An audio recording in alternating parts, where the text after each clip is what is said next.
वैराग्य विद्या निज भक्ति योगा शिक्षार्थम एकः पुरुषः पुराना। श्री कृष्ण चैतन्य शरीर धारे कृपाम्बुधेर यस्तमहं प्रपद्ये। श्री कृष्ण चैतन्य प्रभु नित्यानंद श्री अद्वैत गदाधर शिवासदि गौर भक्त वृंदा। हरे कृष्ण कृष्ण कृष्ण हरे हरे, हरे राम राम राम हरे हरे। तो आज हम श्रीमद् भागवतम चौथे स्कंद के 22वें अध्याय की श्लोक संख्या 33 से 48 हम लोग डिस्कशन करेंगे। और इसके दो पार्ट्स हैं कि जो चार कुमार बेसिकली सनत कुमार कहाँ लेके जा रहे हैं और पृथु महाराज का क्या संदेश है। इन दोनों विषयों पर बहुत ही संक्षेप में हम लोग बात करेंगे। तो प्रसंग ये चल रहा है कि पृथु महाराज ने 99 अश्वमेध यज्ञ किए, 100वां उसमें विघ्न आ गया इंद्र के द्वारा। ब्रह्मा जी ने कहा छोड़ दो, कोई फर्क नहीं पड़ता, भगवान को प्रसन्न करना है। भगवान 99 से प्रसन्न हो गए, मैं आपको गारंटी दे रहा हूँ। और हुआ भी वही, भगवान विष्णु प्रकट हो गए। भगवान विष्णु ने बोला भाई मैं संतुष्ट हूँ, कोई टेंशन की बात नहीं है, मांगो क्या मांगते हो। तो पृथु महाराज ने बोला आप मुझे डिवोटी एसोसिएशन दीजिए, भक्तों का संग दीजिए, मैं सुनना चाहता हूँ, 1 करोड़ कान चाहता हूँ सुनने के लिए। तो भगवान ने उनकी इच्छा पूरी कर दी।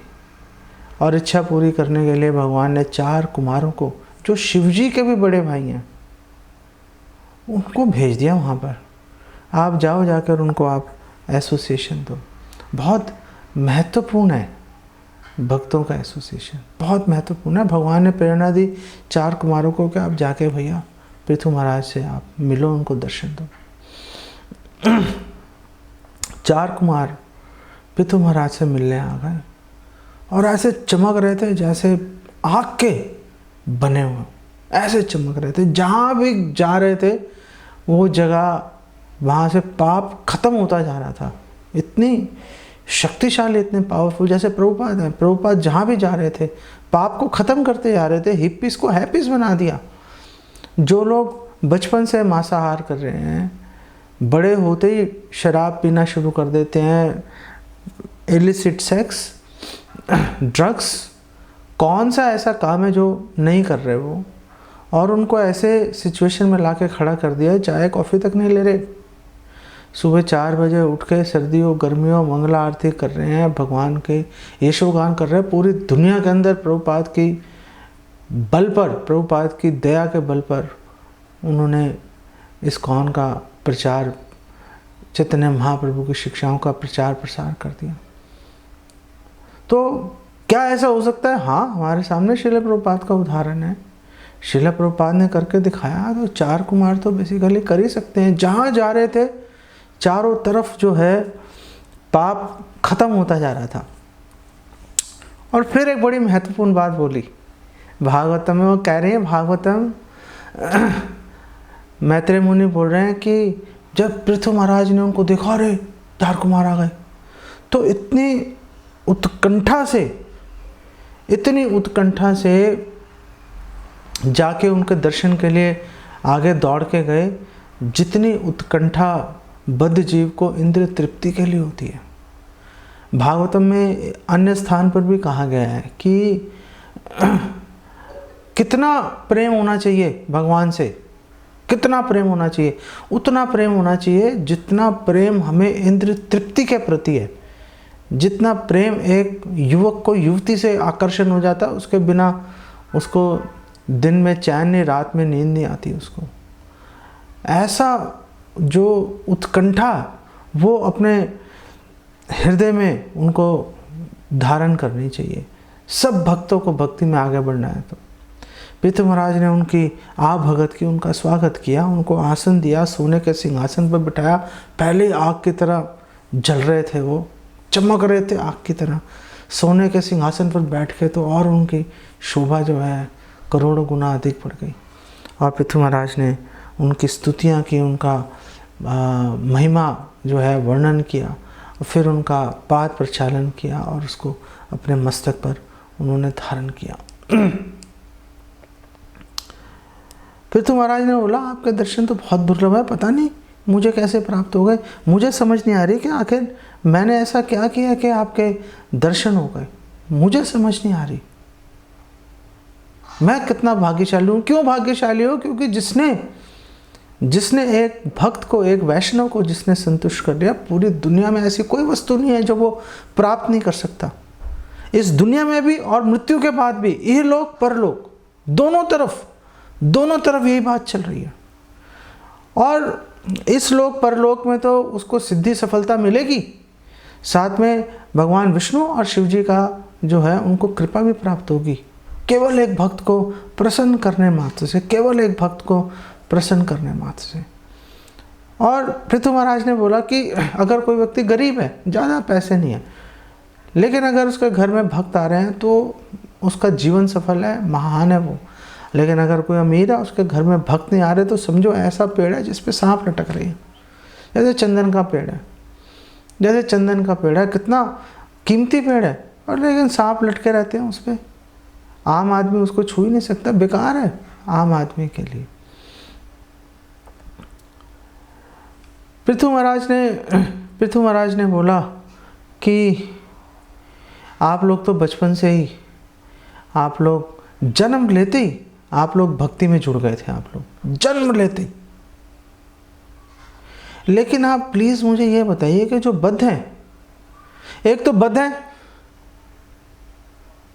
देहात बुद्धि के अंदर पूरी तरह से जुड़े हुए हैं, और दूसरा इंद्रिय तृप्ति की काम वासना, इंद्रिय तृप्ति की कामना बहुत बलवती है, बहुत प्रबल है।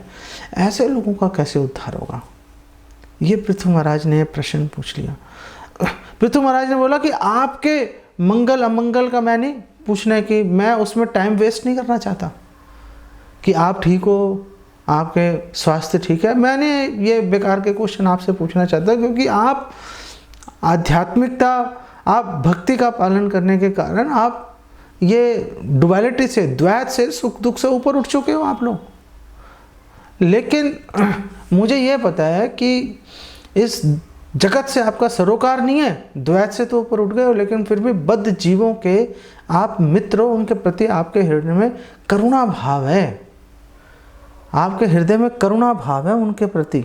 सो आप मुझे ये बताओ कि ये जो बद्ध जीव है उनका उद्धार कैसे होगा? सनत कुमार ने बोला आपका क्वेश्चन बहुत ही उत्तम प्रश्न है आपका, आपको इसका उत्तर पता है, लेकिन फिर भी आपने ये प्रश्न पूछा। आप बहुत महान हो, बहुत दीन, आपने जो पोजीशन है, स्थिति आपने स्वीकार की है ये प्रश्न पूछ के। और जो भक्तों की आपसी चर्चा है, जिसमें जगत के कल्याणार्थ, भगवान की संतुष्टि के हेतु जिसमें चर्चा हो रही है, वो श्रोता और वक्ता दोनों के लिए लाभकारी होती है, और हृदय से काम वासना खत्म कर देती है, हृदय से काम वासना को खत्म कर देती है। बात खत्म हो गई। सनत कुमार ने बोला पहली बात तो हमें ये समझनी पड़ेगी कि जीवन का उद्देश्य क्या है। पहले हम जहाँ पर खड़े हैं, हम पहले अपने गोल की तरफ एक नज़र डाल लेते हैं कि हमारा उद्देश्य क्या है। फिर गोल की तरफ अगर हमारी दृष्टि लग गई तो उससे हमें एक प्रेरणा मिलेगी कि हाँ यार, वहाँ तक पहुँचने के लिए अब थोड़ा सा प्रयास करना है।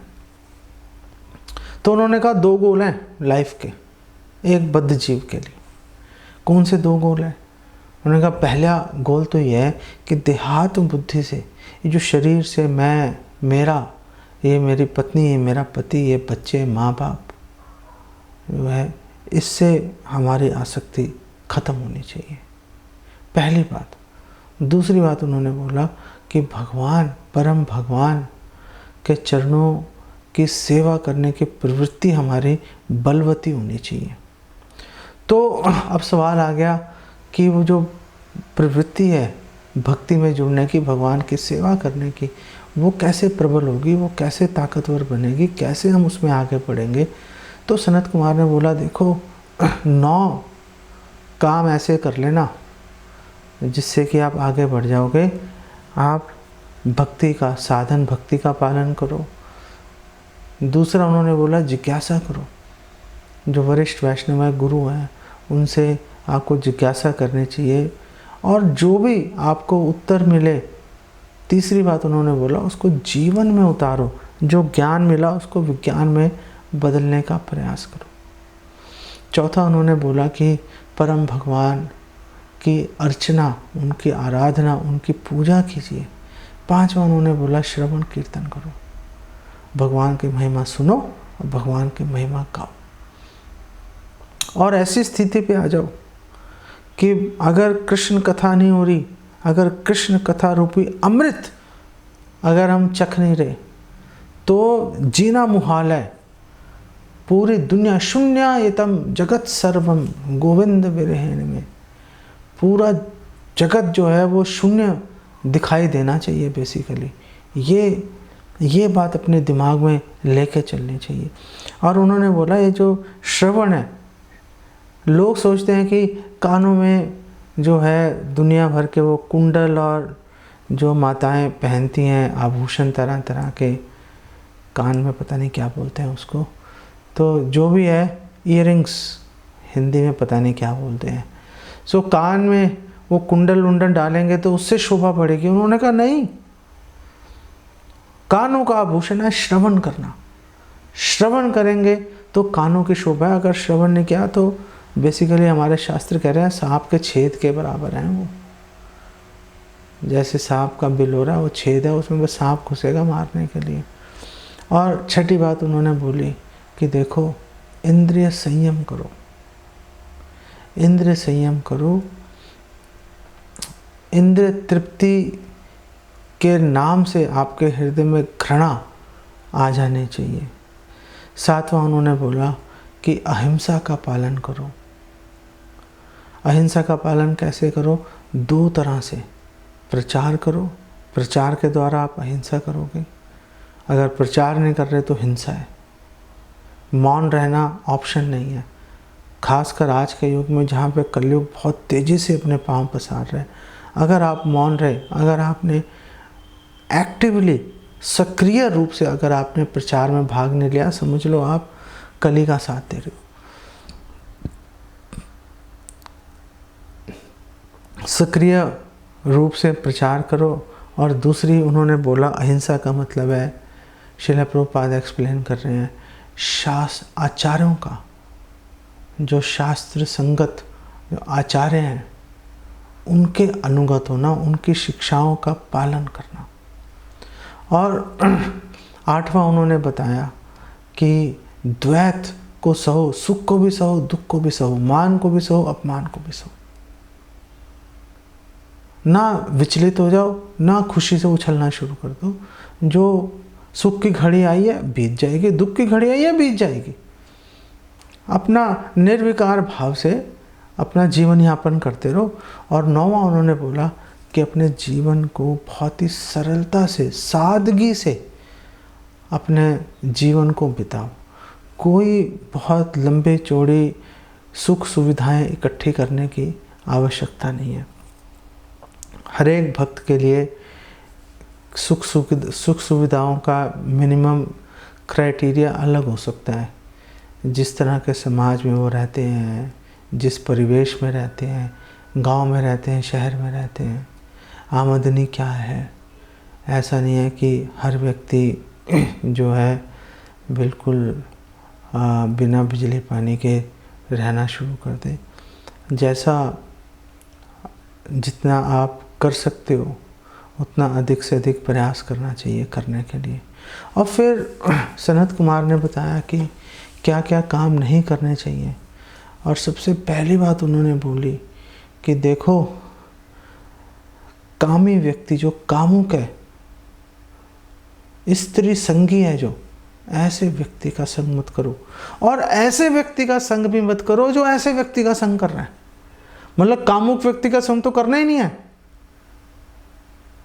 लेकिन जो व्यक्ति कामुक व्यक्ति का संग कर रहा है उसका भी संग करना छोड़ दो। क्योंकि कामुक व्यक्ति का संग जो है वो स्त्री संग करने से भी अधिक खतरनाक है। स्त्री का संग करके एक बार बच जाओगे कामुक व्यक्ति का संग किया, कोई आशा की किरण जीवन में रह नहीं जाएगी। तीसरी बात उन्होंने बोली कि कभी किसी की निंदा मत करो, कभी किसी की निंदा मत करो। तो ये सारे काम कैसे होंगे, ये सारे काम कैसे होंगे? तो सनत कुमार ने बोला गुरु की कृपा से होंगे, गुरु की शरण ले लोगे तो ये सारे कार्य हो जाएंगे। आपके हृदय में ज्ञान और वैराग्य प्रज्वलित हो जाएगा और आपके आसपास के जो भौतिक संसार है उसको उसी प्रकार जला के राख कर देगा। जैसे अग्नि लकड़ी में प्रकट होती है और लकड़ी को जला के राख कर देती है, लकड़ी को जला के राख कर देगी। बिना लकड़ी के अग्नि नहीं जलेगी, लेकिन अग्नि जलाएगी किसको? अग्नि लकड़ी को जला देगी। तो हमारे दूषित मन में ज्ञान और वैराग्य गुरु की कृपा से जो है प्रकट हो जाएगा और हमारे मन के अंदर छिपे हुए जितने भी कूड़ा करकट है उसको दग्ध, उसको जला के बेसिकली राख कर देगा। अलग अलग शरीर कैसे मिलते हैं? अलग अलग शरीर इंद्रिय तृप्ति करने की कामना के अनुसार अलग अलग शरीर हमें प्राप्त हो जाते हैं।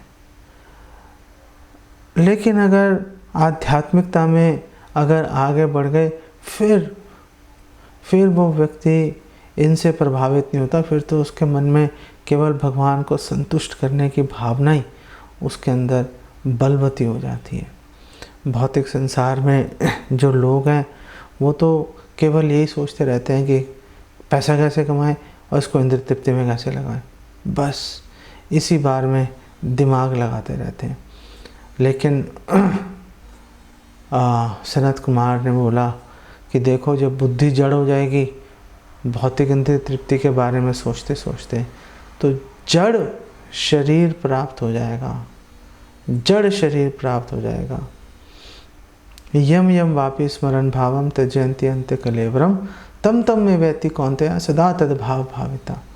भगवत गीता में भगवान कृष्ण कह रहे हैं जैसा अपने दिमाग में विचार लेके मरोगे वैसे ही अगला शरीर मिल जाएगा, इस बात का ध्यान रखना। और उन्होंने बोला कि ज्ञान को विज्ञान में बदलने की कोशिश करो।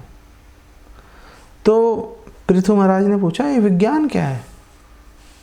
तो सनत कुमार ने बोला विज्ञान का मतलब है भगवान की सेवा में जुड़ना। अगर किसी को आत्मा का परमात्मा का ज्ञान हो गया तो उस ज्ञान को प्राप्त करने पर ऐसा हो ही नहीं सकता कि वो भगवान की सेवा में ना जुड़े, ऐसा संभव ही नहीं है।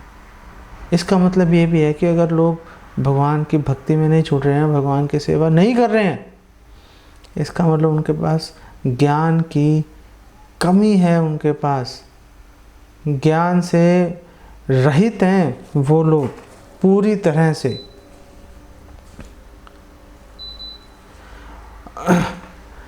सनत कुमार ने बोला कि देखो चतुर पुरुषार्थ तो हैं, धर्म अर्थ काम मोक्ष, लेकिन इन चतुर पुरुषार्थों में जो पहले तीन है धर्म अर्थ काम, इसको गंभीरता से नहीं लेना चाहिए, इनको अधिक महत्व नहीं देना चाहिए, केवल मोक्ष के बारे में सोचना चाहिए। क्यों? क्योंकि धर्म अर्थ काम जो है वो मृत्यु के साथ समाप्त हो जाते हैं। कोई भी स्थिति इस भौतिक संसार में स्थायी, परमानेंट, शाश्वत नहीं है। परम नियंता सब खत्म कर देगा। मृत्यु सर्वहरश्च चाहम, मृत्यु के रूप में भगवान हर जीव, हर वस्तु को भगवान नष्ट कर देंगे।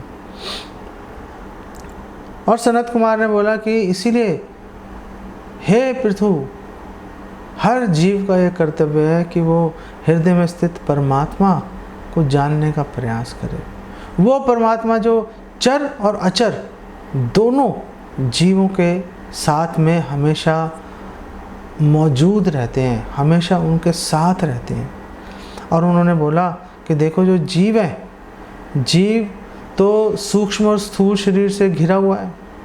और ये नहीं सोचना चाहिए, बड़ी महत्वपूर्ण बात है, उन्होंने कहा ये नहीं सोचना चाहिए कि जो परमात्मा है, भगवान है, तो जैसे इस शरीर में स्थूल और सूक्ष्म शरीर से मैं मेरी आत्मा ढकी हुई है, मैं ढका हुआ हूँ, तो इसके अंदर परमात्मा भी रह रहे हैं।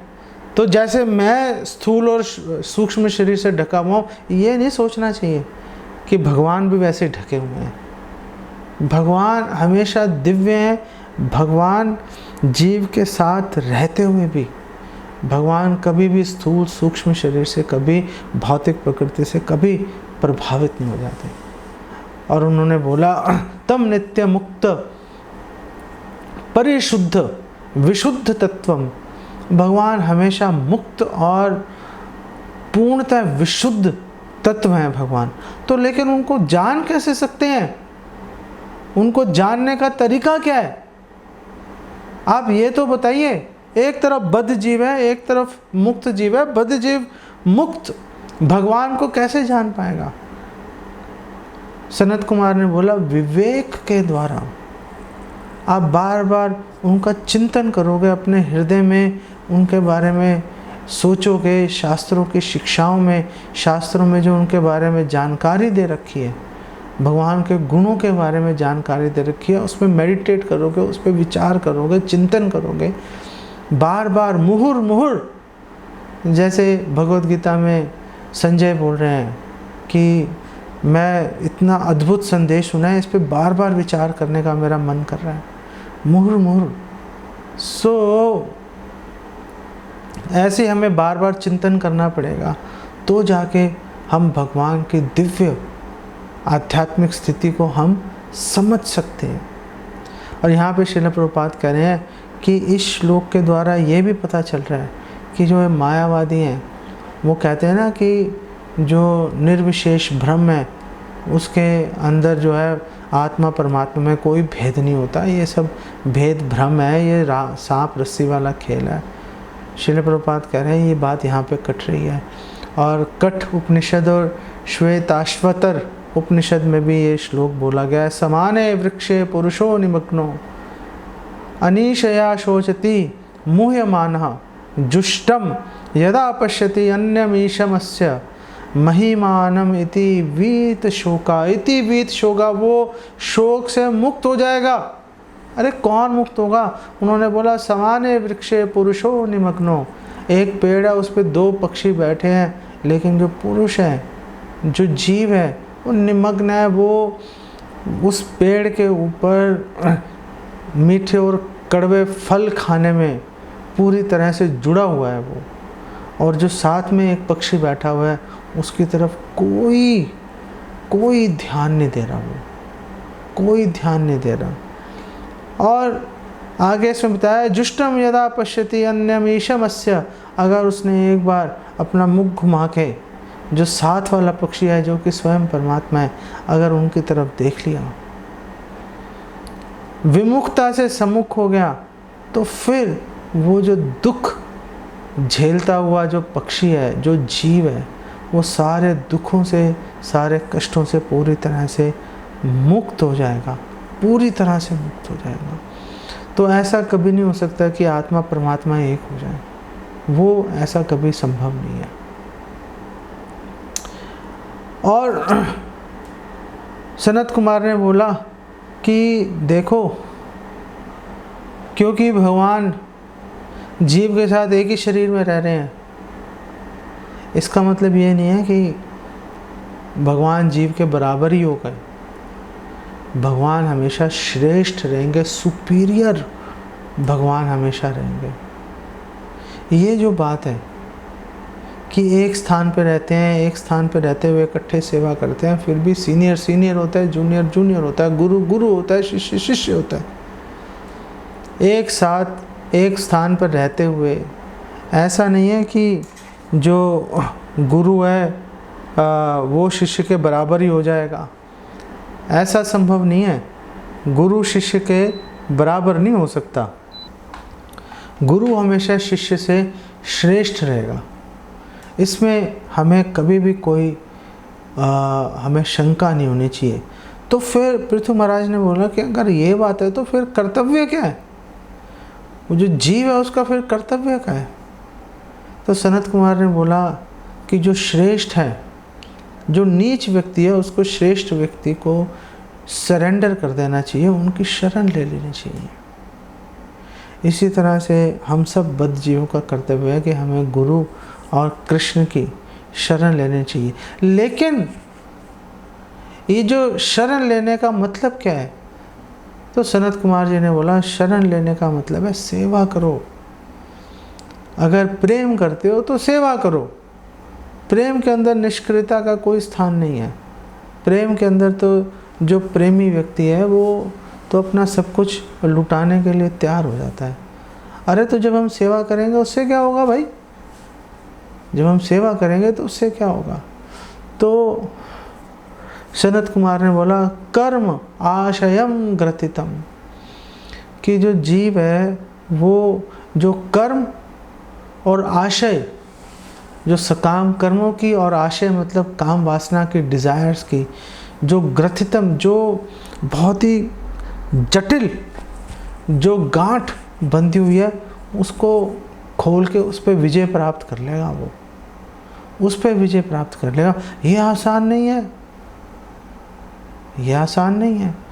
ज्ञानी और योगी लगे रहते हैं लेकिन बहुत मेहनत करते रहते हैं, बहुत मेहनत करते रहते हैं, फिर भी कभी प्राप्त नहीं कर पाते उसको, फिर भी कभी उस पर पार नहीं पा पाते वो।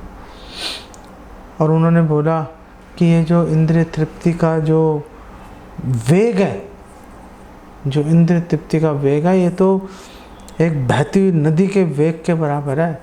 जो सामने आएगा उड़ा के ले जाएगी उसको, जो सामने आएगा उड़ा के ले जाएगी। बहुत मुश्किल है उसको रोकना। अरे तो रुकेगा कैसे? रुकेगा कैसे? ज्ञान योग और आसन इत्यादि से नहीं रुकेगा, योगियों से और ज्ञानियों से नहीं रुकेगा, भक्ति योग से रुकेगा।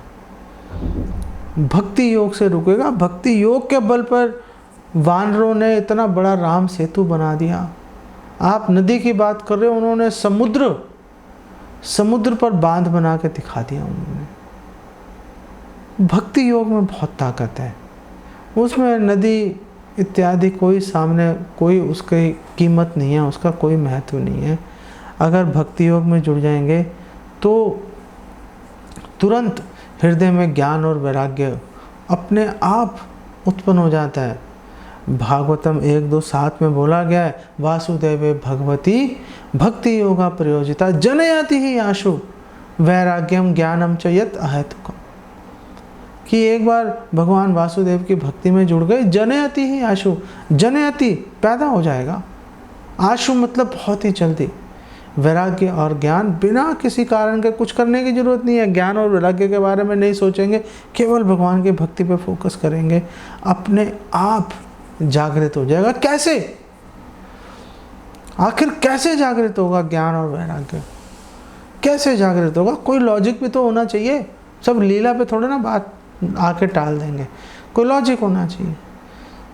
तो श्रील प्रभुपाद एक्सप्लेन कर रहे हैं, हायर टेस्ट के द्वारा जब हम श्रेष्ठ रस का आस्वादन करेंगे तो निकृष्ट रस को हम छोड़ ही देंगे। जैसे यमुनाचार्य जी हैं, यमुनाचार्य जी ने बोला, जब से मैंने भगवान की भक्ति करनी शुरू की है, उसमें जो मुझे हर क्षण नए नए रसों का आस्वादन करने का मुझे अवसर मिल रहा है। अब तो मैं अगर स्त्री संग के बारे में, इंद्रिय तृप्ति के बारे में सोचता हूँ, मेरा मुख में विकार आ जाता है और थूकने का मन करता है उसमें। उन्होंने उसके लिए कोई अलग से प्रयास नहीं किया, कोई अलग से प्रयास नहीं किया, केवल भगवान के भक्ति में जुड़े और अपने आप ये काम हो गया, पलक झपकते। सनत कुमार ने बोला कि ये जो अविद्या रूपी जो ये सागर है, समुद्र है, बहुत ही कठिन है इस पे पार पाना, क्योंकि इसके अंदर बहुत बड़ी बड़ी शार्क्स, व्हेल, मछलियाँ इसके अंदर मौजूद हैं। आप तैर के जाना चाहोगे, 1 से बचोगे, 2 से बचोगे, 20 से बचोगे, 100 से बचोगे, एक ना एक का आप हत्थे चढ़े जाओगे, एक ना एक आपको शिकार बना ही लेगी, आपको खा ही लेगी वो। अरे तो फिर क्या करें? इससे पार जाना तो बहुत ज़रूरी है। और ये जो अविद्या का सागर है, इसको वैतरणी बोलते हैं। वैतरणी, वैतरणी मतलब, तरणी मतलब पार जाना, वै का मतलब नहीं जा सकते, असंभव है। जैसे वैकुंठ है ना, कुंठा का मतलब दुख, वह का मतलब वह, कुंठा का मतलब कोई दुख नहीं है वहां पे। ऐसी वह तरणी, तरणी का मतलब आप पार जा सकते हो, वह का मतलब कोई चांस नहीं है भाई पार जाने का, इसी के अंदर डूब के मर जाओगे, इसी के अंदर मर जाओगे, कोई ना कोई आपको शिकार बना लेगा। तो फिर क्या फिर चारा है, क्या उपाय है? तो सनत कुमार ने बोला हमारा सुझाव है कि भगवान के चरण कमल रूपी नाव का सहारा ले लो, उस पर चढ़ जाओ, उस पर चढ़ जाओगे तो पार उतर जाओगे। कैसे पार उतरेंगे? वो भागवतम में बताया गया है कि पार कैसे उतरेंगे। जो इतना बड़ा जो भव सागर है अविद्या का, जिसका और छोर ही दिखाई नहीं दे रहा, वो एक बछड़े के, अगर एक बछड़े का खुर अगर रेत में अगर लगाया जाए तो जितना बड़ा गड्ढा होगा इतना छोटा सा गड्ढा होगा, बस इतना सिकुड़ जाएगा वो, आप ऐसे आराम से उसको लांग जाओगे। वत्स पदम, वत्स पदम एक बछड़े के पैर के समान बन जाएगा वो जो भवसागर है, ऐसे खट से उतर जाओगे वहाँ पे। और ऐसा नहीं है कि आप नाव में चढ़ के चले गए और पीछे लोग आवाज मारे अरे हम रह गए हम रह गए, वो नाव वहीं पे मिलेगी दूसरे लोगों के लिए भी, वो नाव वहीं पर दूसरे लोगों को मिलेगी। यहाँ तक 40 श्लोक खत्म हो गए, यहाँ तक 40 श्लोक खत्म हो गए। और यहाँ पे आप देखेंगे कि सनत कुमार ने इतने मधुर उपदेश दिए और आखिर में पूरी बात को घुमा फिरा के भगवान के चरण कमलों की शरण लेने और उनकी सेवा करने पर सारी बात लाके उन्होंने टिका दी। सर्वोच्च ज्ञान क्या है? सर्वोच्च ज्ञान है भगवान के चरण की शरण लेना और भक्तों के सानिध्य में, भक्तों के मार्गदर्शन में, उनकी सेवा में जुड़ना। पृथु महाराज ने तुरंत सनत कुमार की इन शिक्षाओं को हृदयंगम कर लिया, उनको स्वीकार कर लिया और उन्होंने बोला ये तो भगवान ने बोला था, आपको आना ही था, मेरे में ताकत नहीं थी आपको बुलाने की, ये तो भगवान ने वचन दिया था। भगवान का वचन कभी विफल नहीं जाता, भगवान का वचन कभी विफल नहीं जाता। उन्होंने मुझे बोला था मैं भक्तों को भेजूंगा, उन्होंने भेज दिया और आप आ भी गए, आप आ भी गए क्योंकि आप भगवान का वचन काटते नहीं हैं। अब लेकिन मेरा भी कुछ कर्तव्य है आपके प्रति, मेरा भी कर्तव्य है आपकी सेवा करना। लेकिन हाय कितने दुख की बात है, कितने दुख की बात है कि मैं आपकी कोई सेवा नहीं कर सकता। मैं तो खुद ही आपके टुकड़ों पे पल रहा हूँ, मैं तो खुद ही आपके टुकड़ों पे पल रहा हूँ, मैं आपको क्या दे सकता हूँ। इसलिए पृथु महाराज ने कहा कि हे ब्राह्मणों, मेरा घर, मेरी बीवी बच्चे, मेरा जो खजाना, प्रजा, ये सब आपके सुपुर्द हैं, ये सब आपके सुपुर्द हैं, आप ही इनको संभालिए, आप ही इनको संभालिए। भक्तिविनोद ठाकुर भी कह रहे हैं शरणागति में, मानस देह गेहु जो किछु मोर, अर्पिलु तुआ पदे नंद किशोर। सब कुछ अर्पित कर दो, सब कुछ अर्पित कर दो। और फिर पृथु महाराज ने, देखो पृथु महाराज कितने वरिष्ठ वैष्णव के साथ, गुरु के साथ कैसे व्यवहार करना चाहिए दिखा रहे हैं। अपना सब कुछ समर्पित कर दिया और बोल रहे हैं कि मैं आपके टुकड़ों पे पल रहा हूँ, मेरे में ताकत नहीं है कि मैं आपको कुछ दे पाऊँ, मेरे में ताकत नहीं है। अगर कोई बोल रहा है मेरे में ताकत, उससे बड़ा बेवकूफ़ कोई नहीं है। अगर भक्त आपका धन, आपकी सेवा स्वीकार कर ले तो उनकी दया है। पृथु महाराज ने बोला कि इस संसार में केवल भक्त ही हैं, पूरा संसार की हर वस्तु भक्तों की है। जो ब्राह्मण हैं, जो भक्त हैं, वो ऐसे लोग हैं कि अपनी वस्तु को ही वो दान के रूप में स्वीकार कर लेते हैं, अपनी वस्तु का ही भोग कर रहे हैं, अपनी वस्तु को ही दान में आगे दे रहे हैं।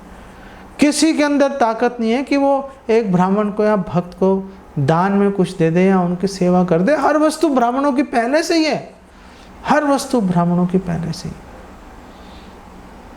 ये जो भावना है, ये भावना बहुत ही महान, बहुत ही उत्कृष्ट कोटि की भावना है। इसको अगर हमने किसी तरीके से जीवन में उतार लिया, समझ लो बेड़ा पार है, समझ लो बेड़ा पार है। ये बात समझना कि हमारा तो कुछ है ही नहीं, हर वस्तु पहले से ही भगवान और उनके भक्तों की है। और ईशोपनिषद में बोल ही रहे हैं, ईशोपनिषद में बोल रहे हैं हर वस्तु भगवान की है, और जो भगवान का बच्चा है उसी की वस्तु मिलेगी, क्योंकि उसका उत्तराधिकार है। हमारा भगवान से कोई लेना देना नहीं है। वो तो भक्तों ने बोला कि हाँ भाई चलो ये सेवा कर दो, तो हमें सहर्ष, हमें आगे कूद कर वो सेवा कर देनी चाहिए। अरे आपने मेरा नाम याद कैसे कर लिया, मुझ जैसे पापी व्यक्ति को आपने सेवा का अवसर कैसे दे दिया। हमारा क्या हाल है, हमें अगर भक्त कोई बोल देना सेवा के लिए तो परनानी मर जाती है हमारी। हम सोचते हैं यार एक काम फंस गया।